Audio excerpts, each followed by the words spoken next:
ಪ್ರಧಾನಿ ನರೇಂದ್ರ ಮೋದಿ ಈಗಾಗಲೇ ಕಲಬುರಗಿ ಆಗಮಿಸಿರುವಂತಹ ಹಿನ್ನೆಲೆಯಲ್ಲಿ ಬಂದು ಹೋದ್ರು. ಸೊ ಹಾಗಾಗಿ ಈಗ ಕಲಬುರಗಿಗೆ ಬಂದಿರುವಂತಹ ಹಿನ್ನೆಲೆಯಲ್ಲಿ ಅದರ ಬೆನ್ನಲ್ಲೇ ಮುಖ್ಯಮಂತ್ರಿ ಸಿಎಂ ಸಿದ್ದರಾಮಯ್ಯ ಎಕ್ಸ್ ಖಾತೆಯಲ್ಲಿ ಹಲವು ಪ್ರಶ್ನೆಗಳನ್ನು ಕೇಳಿದ್ದಾರೆ. ಸೊ ಬಳಿಕ ಉತ್ತರಿಸುವಂತೆ ಮೋದಿಯನ್ನ ಒತ್ತಾಯಿಸಿದ್ದಾರೆ. ಸೊ ಹಾಗಾಗಿ ಯಾವ ರೀತಿಯಾಗಿ ಪ್ರಶ್ನೆಯನ್ನು ಕೇಳಿದ್ದಾರೆ ಅನ್ನೋದನ್ನ ಕ್ವಿಕ್ ಆಗಿ ನೋಡ್ತಾ ಹೋಗೋಣ. ನೋಡಿ, ಕರ್ನಾಟಕಕ್ಕೆ ಪ್ರಧಾನಿ ಮೋದಿಯವರಿಗೆ ಸ್ವಾಗತ ಅಂತ ಹೇಳಿದರು. ಜಗತ್ತಿಗೆ ಅತ್ಯಂತ ದೊಡ್ಡ ಭ್ರಷ್ಟಾಚಾರ ಹಗರಣವಾಗಿ ಹೊರಹೊಮ್ಮುತ್ತಿರುವ ಚುನಾವಣಾ ಬಾಂಡ್ ಸುಲಿಗೆಯ ಬಗ್ಗೆ ಬಿಜೆಪಿ ಯಾಕೆ ಮೌನ ಆಗಿದೆ ಅನ್ನುವಂಥ ಮೊದಲ ಪ್ರಶ್ನೆ. ಸ್ವಿಸ್ ಬ್ಯಾಂಕ್ನಲ್ಲಿರುವಂತಹ ಕಪ್ಪು ಹಣ ತಂದು ಜನರಿಗೆ ಹಂಚುತ್ತೇವೆ, ನೋಟ್ ಬ್ಯಾನ್ ಮಾಡಿ ಕಪ್ಪು ಹಣದ ಈ ಮೂಲೋತ್ಪಾಟನೆ ಮಾಡುತ್ತೇವೆ ಅಂತ ಹೇಳಿದರು. ಸೊ ನಾ ಖಾವುಂಗಾ ನಾ ಖಾನೇ ದುಂಗಾ, ದೇಶದ ಸಂಪತ್ತಿಗೆಲ್ಲ ನಾನೇ ಚೌಕಾದಾರ ಅಂತ ಹೇಳಿ 10 ವರ್ಷಗಳಿಂದ ಅಧಿಕಾರದಲ್ಲಿರುವಂಥ ಮೋದಿಯವರೇ ಕನಿಷ್ಠ ಚುನಾವಣಾ ಬಾಂಡ್ ಹಗರಣದ ಬಗ್ಗೆ ಯಾಕೆ ಮೌನ ಆಗಿದ್ದೀರಿ, ಅದರ ಬಗ್ಗೆ ಉತ್ತರವನ್ನು ಕೊಡಿ ಅಂತ ಸುದೀರ್ಘವಾಗಿ ತಮ್ಮ ಟ್ವಿಟರ್ ಖಾತೆಯಲ್ಲಿ ಈ ರೀತಿಯ ಪ್ರಧಾನಿ ನರೇಂದ್ರ ಮೋದಿಯವರ ಮುಂದೆ ಪ್ರಶ್ನೆಯನ್ನು ಇಟ್ಟಿದ್ದಾರೆ. ಇವತ್ತು ಪ್ರಧಾನಿ ನರೇಂದ್ರ ಮೋದಿಯವರು ಕಲಬುರಗಿಗೆ ಆಗಮಿಸಿದ್ರು. ಆ ಕಲಬುರಗಿಗೆ ಆಗ್ತಾ ಇದ್ದಂಗೆ ಅಥವಾ ಕಲಬುರಗಿಗೆ ಬರ್ತಾ ಇದ್ದಂಗೆ ಸೊ ಈ ರೀತಿಯ ಪ್ರಶ್ನೆಯ ಸುರಿಮಳೆಯನ್ನು ಕೊಟ್ಟಿರುವಂಥದ್ದು. ನೋಡಿ, ಕರ್ನಾಟಕಕ್ಕೆ ಪ್ರಧಾನಿ ನರೇಂದ್ರ ಮೋದಿ ಅವರಿಗೆ ಸ್ವಾಗತ.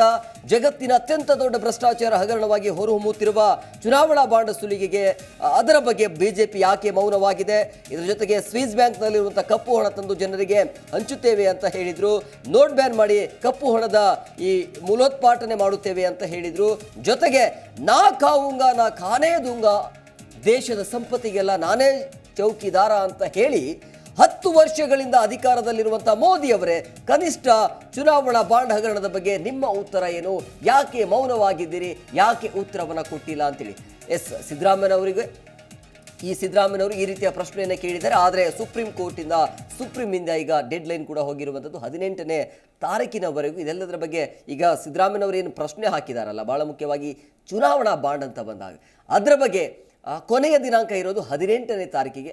ಬಹುಶಃ ಇಲ್ಲಿ ಬಹಿರಂಗವಾಗಿ ಕೊಡೋದಕ್ಕಿಂತ 18ನೇ ತಾರೀಕಿಗೆ ಕೊಡಬಹುದು. ಸೊ ಕಾದು ನೋಡಬೇಕು. ಬಟ್ ಇವತ್ತು ಪ್ರಧಾನಿ ನರೇಂದ್ರ ಮೋದಿಯವರು ಕಲಬುರಗಿಗೆ ಆಗಮಿಸಿದರು. ಕಲಬುರಗಿಯಿಂದಲೇ ಚುನಾವಣಾ ಕಹಳೆಯನ್ನು ಮೊಳಗಿಸ್ತಾ ಇದ್ದಾರೆ. ಕಾರ್ಯಕರ್ತರನ್ನು ಉದ್ದೇಶಿಸಿ ಮಾತನಾಡಿದರು. ಇದರ ಜೊತೆಗೆ ಸುದೀರ್ಘವಾಗಿ ಕಾಂಗ್ರೆಸ್ ಸರ್ಕಾರದ ವಿರುದ್ಧ, ಅಂದರೆ ನಮ್ಮ ರಾಜ್ಯದಲ್ಲಿ ಕಾಂಗ್ರೆಸ್ ಸರ್ಕಾರ ಏನಿದೆಯಲ್ಲ ಅದರ ವಿರುದ್ಧ ನಿರಂತರವಾಗಿ ವಾಗ್ದಾಳಿಯನ್ನು ನಡೆಸಿದರು.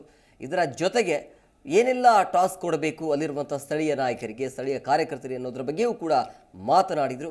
ಸೊ ಯಾವಾಗ ಮೋದಿಯವರು ಬಂದಾಗಿನಿಂದ ಈ ರೀತಿಯ ಎಕ್ಸ್ ಖಾತೆಯಲ್ಲಿ ಸುದೀರ್ಘವಾಗಿ ಪ್ರಶ್ನೆಯನ್ನು ಹಾಕಿದ್ದಾರೆ ಸಿಎಂ ಸಿದ್ದರಾಮಯ್ಯನವರು.